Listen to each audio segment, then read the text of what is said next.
Well, Election Day brought long lines and last-minute lawsuits to keep some problematic polling stations open late.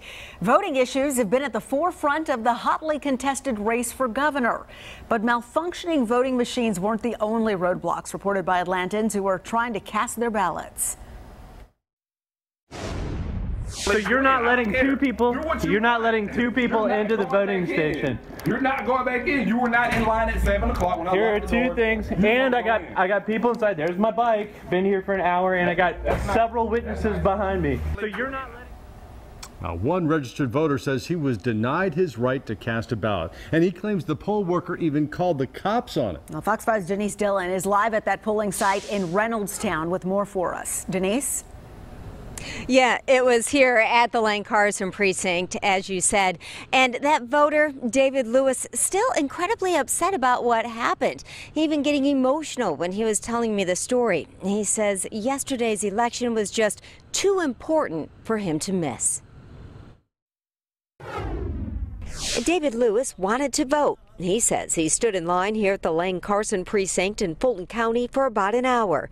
It was after 7 when he stepped out to get some water. As he tried to walk back inside, he says he was confronted by a poll worker.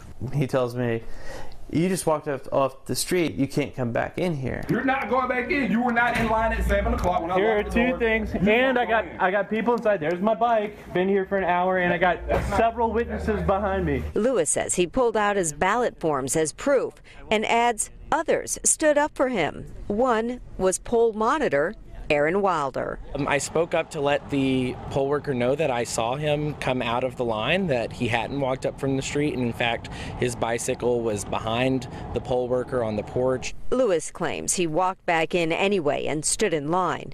Atlanta police say an officer was nearby and was asked to intervene. When the City of Atlanta Police Department arrived, they told the voter that he would either have to leave or be arrested for criminal trespassing. He's kicking me off. Here, he's kicking me off.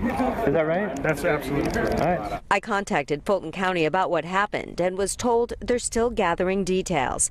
They released a statement that reads in part, "We carefully review any complaints received as part of our post-election review process and take appropriate action as warranted." You have a better system, especially if they're going to allow people to come back and forth before then. They need to tell people, well, you can't go here, you can't go here, or else you're not going to be allowed to vote. Lewis says at this point he knows there's nothing he can do to vote in yesterday's election, but he's not going to let it end here. I'm going to tell you what he plans to do coming up on Fox 5 News Edge at 11. Reporting live in Fulton County, Denise Dillon, Fox 5 News. All right. Thank you so much, Denise.